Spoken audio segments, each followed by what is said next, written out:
All right, folks, we have the reigning, defending UFC flyweight champion. Demetrius Johnson. I'll try to give you a Bruce Buffer there, too. It's all good, baby. Well, Demetrius, it seems there's a lot of contenders growing here in the mix, especially right now with the McCall and Lineker fight. But when you see a guy like Lineker who could be on the cusp of that and he's missing weight, what are your initial thoughts on that? Big shit show. I mean, I told Sean Shelby his face a long time ago. I was like, man, you should have fired him a long time ago, man. But, you know, Sean Shelby said he's a great fighter. And, I mean, you can't deny that, man, his skills. He has hard hands. He knocks people out. And it's very unfortunate. You know, he's only hindering his career. A lot of people, you know, told me, I was like, man, he's messing it up for you. And I was like, I know, man, he's messing up my pocketbook. I mean, you know, the cards are filling up. And, you know, let's say John Lineker goes out there and beats up Ian McCall, then it's like, oh, well, fantastic. You know, it's almost to the point now I got to wait for other people's success in this sport for me to get a fight. But that's the way it is. Well, if McCall were to win the fight, I mean, obviously a trilogy, I think fans might be interested in that. What would you think about a trilogy with McCall? Should he take the W? Yeah, that's fantastic. You know, I'm just here to fight and compete and keep being a champion. If that's something the UFC wants to do, I'm up for anything. Right now, I obviously I don't have an opponent. I'm up for anything. There's Kyoji Horiguchi. He seems to be kind of unique and interested in fighting you also, but wants a top 5 opponent first. What do you think about him and who's coming up here in the division? Yeah, I think he's a great fighter, and I think him climbing a ladder is the right thing to do. I mean, you see a lot of guys, they're all just focused on the belt, you know, and I think he's doing a smart thing is fighting. You know, I beat, you know, Louis Gridnight, who came off a year layoff for drug suspension. So, you know, Louis Gridnight had to get off that ring rest, and, you know, he kind of, you know, out-wrestled him, you know, didn't really strike him or anything. And I think Horiguchi, you know, because at the top 5, you know, we're all beasts up there, you know, with Dodson, Joseph Benavidez, and I think he's probably looking at the long term. Like if he was to dismantle me, you know, Joseph will come up right behind me and take it from him, or either Dodson. So for me, I've shown that I'm able to be a champion and be a great champion where I can beat the top 5s. You know, I just didn't get here and get the belt and then lose it. I'm hanging on to this bad boy. In the meantime, what about just going up and weight a little bit, playing around a little? Your belt won't be on the line, just to keep yourself busy. You know, that's something that obviously that'll be fun to do. And I think the UFC probably doesn't want that to happen because it kind of hurts their marketability, I would assume. If I go up there, then let's say I get whooped, and everybody's like, well, he just lost his last fight at 135, but he's a 125-pound champion. So I think for them, they don't want to touch on that that subject yet. Obviously, you know, everybody's been talking about the super fights and all that stuff. And I had a dream the other day. I was sleeping. I woke up, and, you know, there's been a couple fighters that inspired me. He goes, I don't care about the belt. I just care about the money. And I was like, you know what? Let's fight TJ Dillashaw. $2 million. That's what I want, Dana. May you have it or not. So, obviously, you know, like John Jones said, he would go up and fight Cain Velasquez. As long as the purse is right, you know, I see nothing wrong with that. You seem pretty anxious to get back in there. I mean, how much are you itching to get it back in the octagon right now? You know, it's not the itching. It's just, you know, when I fought my last fight in September and it's looking like I'm going to be fighting to May, you know, you got to remember when I first became champion, I was fighting 3 times a year. And my body was, and I had surgery that year as well. So, you know, I was very active and I loved it. And now, you know, last year I fought twice. And now it's, you know, I don't want to slow down. I'm young. I'm able to recuperate fast. You know, at this time, you know, you think about Aaron Silva, he fights once a year when he was champion. Granted, he made enough money where he could fight once a year and he can take the rest of the year off, you know. I'm not to that point yet. Obviously, I can do that. But I want to keep very active because I'm only young. I'm only going to get older. And eventually, I'm not going to recover as fast. So, you know, you talk about marketability, and I've had this conversation with a lot of people that if you were in a greater weight class, a higher weight class, you know, you would probably get more respect and people would understand how. No, but you know what I'm saying? Like, you're technically so sound, and I feel like you're underappreciated very often. And do you find that there's an issue with marketing the lighter weight classes, or do you find that it's just a prejudice because people have just more used to the bigger weight classes? What do you think it is, the holdup with people really grasping on to the lighter weight class? You know, I think this is very new division. I mean, just like the women's strawweight and the bantamweight division. And, you know, you have one big star in the bantamweight. You have many stars in the bantamweight division of the women's. But the biggest one, the shiniest one, is Ronda Rousey, obviously. And people gravitate probably to that because they love watching women fight.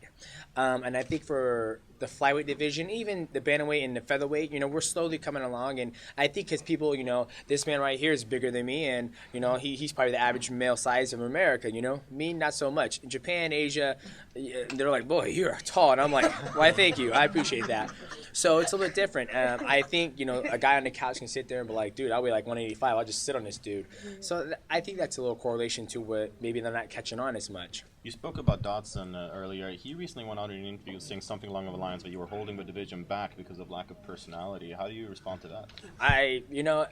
Obviously, there's people in the division like John Dodson, McCall, and I'm a family man. I have a son. I got another one on the way. I got a wife. I got responsibilities, and obviously, I have responsibilities. When I'm out here in the sport, and if you guys believe what he's saying that I'm holding the division back, then you guys can run on his choo-choo train. But as far as I'm concerned, I'm doing my job. The UFC lets me know when I'm going to fight. I sign a contract. I show up. I whoop ass, and then I go back home. That's my job. When I have to do interviews, I give you guys my honest opinion about everything, and I'm pretty much open.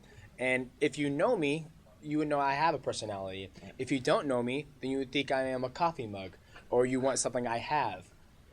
Well, do you think maybe he's saying that to try and sort of campaign for a rematch with you? Obviously, they're always going to rattle the beehive. But for me, like I said, when I'm out here, I'll do my interviews and give my honest opinions. When I'm at home, I'm not a person who jumps on Twitter and runs my mouth. And when I do interviews, I have nothing against Ian McCall, John Dodson. They're all great guys. They're fantastic athletes. We fought. I beat them. We will obviously fight again, whether I'm champion or not champion. And when our paths cross, we will fight. Other than that, there's nothing to say.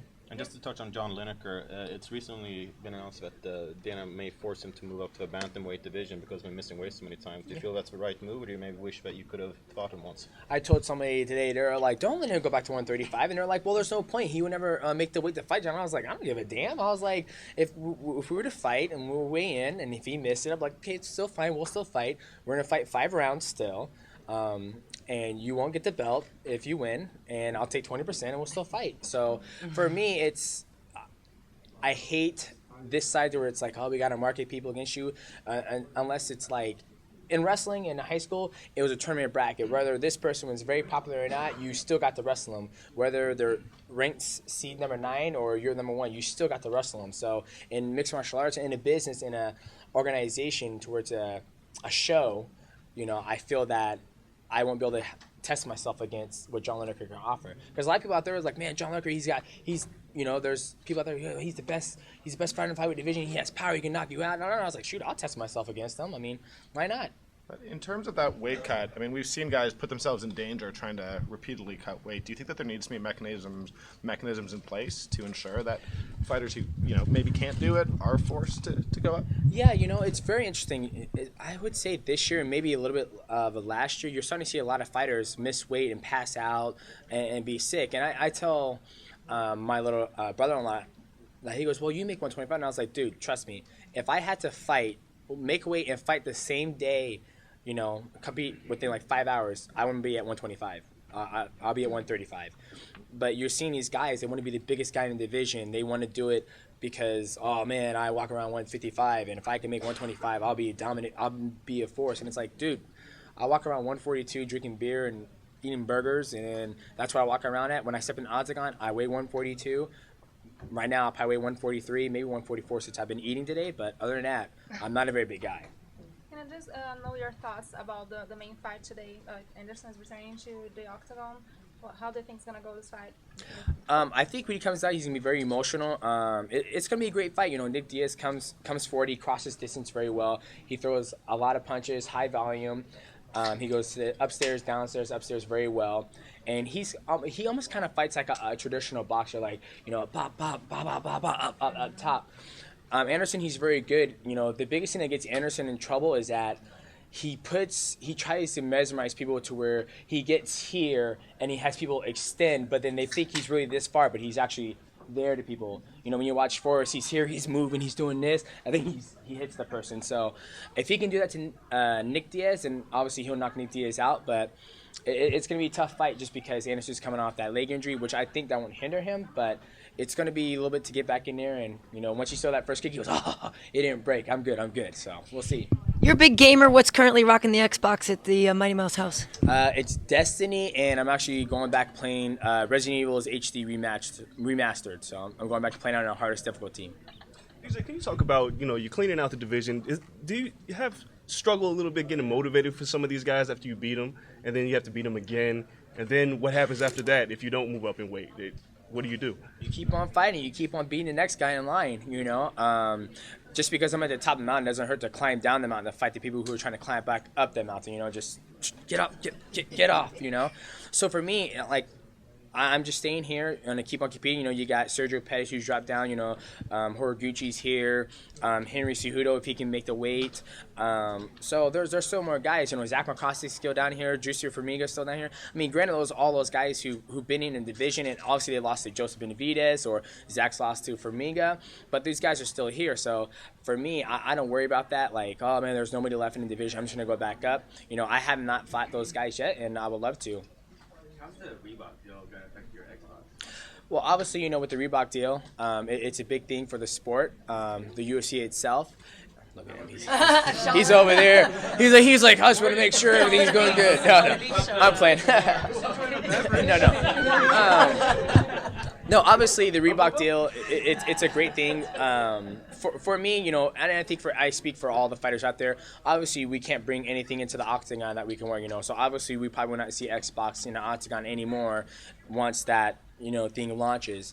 And obviously, I've talked to Xbox outside of, out of things, and hopefully we can be able to do stuff outside of the UFC, activate me. I'm actually having lunch with them on Monday, and hopefully some good things come out of it. Have you considered a tattoo?